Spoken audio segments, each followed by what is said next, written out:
Hustle. Hi, Johnny Richardson here, one half of the Coffee Boys with another one of the modules within the Recession Report. Hustle is one of my favourite ones, I must say, because I think it's one of those things that is so often ignored as a concept or regarded as being, and I directly quote, a bit tacky by a lot of coffee shop operators. And what they would regard as, it's a different thing to marketing in my view. But even the concept of marketing and actively selling their business is something that I think some operators regard as being a bit tacky, as being something that they really shouldn't have to do, that they should be able to create this wonderful wonderful business that has great buns and great coffee and great all of these wonderful things, but it's like on this higher plane. And whenever they miraculously and rather unpleasantly go bust 18 months from then, they sort of they only then start to grasp that actually it's not quite as simple as that, that it's not just this ethereal loveliness. And I've had many of these arguments over the years with clients and also even sometimes within sort of people who have worked for me about the concept and the importance of hustle. And that's why I kind of like that whole Abraham Lincoln quote to begin with, in the fact that he would be regarded as a very noble and a sensible man. But to quote again, things come to those who wait, but only the things left by those who hustle. So that's why I love that story in terms of whenever I was working in university on the market stall, because that's like a pure sort of business, micro business environment where everybody's in there hustling away. And the perceived notion was within those top end of the market shoes that we were selling that you couldn't hustle, you couldn't hawk them the way everybody else did. But that guy who I was working with at that stage very clearly made it clear to me that the concept of hustle, you had to hustle the whole time. It didn't look like that necessarily, because we weren't going, oh, I'm not going to let you have these for 25 quid, oh, I don't want 20 quid, I'm not even asking 15 quid, oh, I'm not even asking 10 pounds, like some of the other folk were doing. What we were doing was just very subtly hustling, but in his words, hustling all day long. And I think that's what you have to accept you need to do within a coffee shop business. And that does not mean out in the street doing the equivalent of that, oh, I'm not asking 25 quid thing. It's the more subtle versions of it. It's a constant mindset in terms of trying to keep pushing your business forward and thinking about what you need to do. And sometimes that involves quite a lot of work that you will not get an immediate result for. The book, or our first book, The 52 Ways, that whole concept to me was originally a hustle thing. It epitomizes hustle in many ways, because for start you actually never make any money out of books like that, really, no matter how well they sell. And I'm delighted to say it obviously does sell very well, but you make it, certainly not in terms of the effort that you would put into doing it. But I was trying to prove a point to a client that there were 52 ways to make more money in their business, whereas lots of people assume, well, there only are 2 or 3 ways. So it became okay, well, look, how many ways can you do and what can you do? What can you come up with that will improve your business? And I was going, well, you can do 50. And we just pushed it to 52 and then pulled together lots of different ideas that we'd had. But it's a hustle concept. It's about the mindset of thinking there aren't just 2 or 3 different things that I can do to improve my business. There are 52. And that's why we also have 52 written.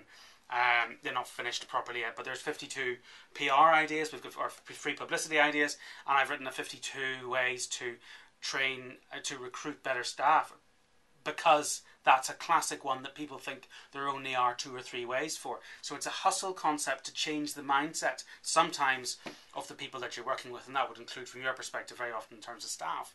So the hustle, there's a long list of examples of what I mean by hustle, but one of the other things is that sort of ability to keep working with suppliers, to keep getting new products, to keep trying new stuff, to keep tweaking and changing and amending and playing around with different things, so that sometimes into the wee small hours of the morning, so that you think, well, look, that's something that might really work for me. You're not always thinking, how can I take money out of the people, because that comes back to the desire and the trust aspect. It's about pushing the business forward.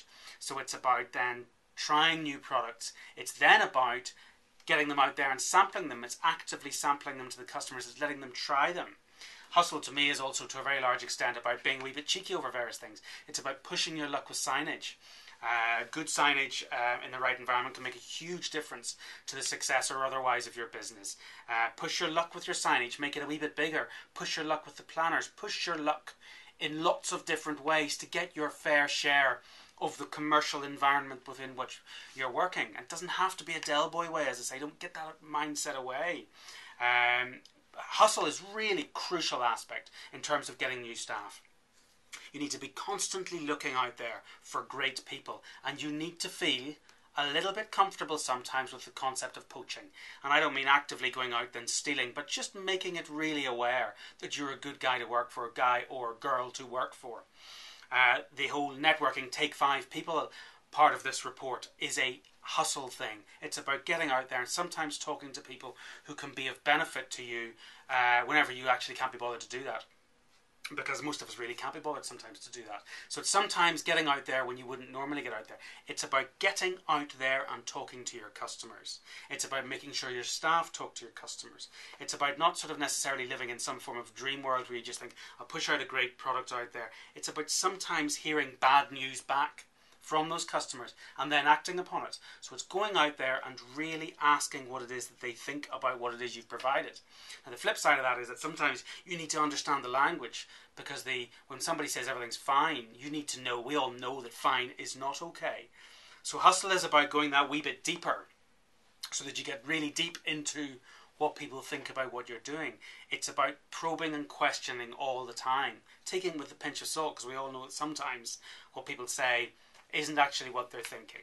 So it's about, hustle to me is also very strongly about remembering names and drinks. It's about being a little bit like the salesman who comes around and remembers, you know, where you went on holiday, what your kids' names are, and does all of those things in a nice, gentle coffee shop way. It really matters to remember what people's names are. It matters to remember what their drink are, and it matters to all of us because it's sort of being made to feel significant to a certain extent. Blogging, Twittering, Facebooking, all of those things are hustle. It's about sometimes trying stuff that may not necessarily work. So, you know, if you decide to blog, or actually, it's about sticking at it to an extent, because sometimes people blog and they start and they never get anywhere with it and then they give up. It's about sticking at it when you think nobody's reading it, because actually most people read blogs and don't make any comments. So it's about sticking at that stuff and trying it out again sometimes in the evening. You can do that stuff in the evening, even sit in front of the TV if you want.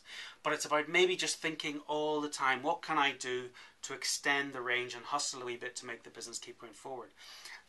Bounce back offers. It's about getting people to come back. It's thinking constantly about those 3 methods that you can grow the business. More customers, selling more to the existing customers when they are there, and the third and last and only way then is more customers, selling more when they're there, and then getting them back more often. So it's thinking that mindset the whole time. The problem with all of this is, to an extent, if you're going to think hustle the whole time and you're constantly thinking about what you can do creatively to push the business forward, you can't be working in it all the time. You have to be able to give yourself some time to be working on the business and not in. And that's another whole issue. But if you can't get that time, then you're really going to struggle with keeping your business going properly in recessionary times, because the issue behind that is that most of the time, you know, if you're there, you're then exhausted and you can't move it forward. And what a lot of people will do in recessionary times is they'll dig in. They'll just sort of go, right, I'm going to get rid of, I'm going to get rid of my manager and go in and manage it myself. And they just cut right back. And then you become sort of exhausted and jaded and lose the whole interest in the business. And you also lose that ability to have a little bit of altitude, a little bit of height, to look down on the business and think what you can do to keep hustling it forward. So that's hustle. To me, it's a really, really crucial part of the whole thing. So please read the wee bit of spiel and please give us some examples of how you've hustled, and we'll be back with another one on the next day or so. Thank you very much.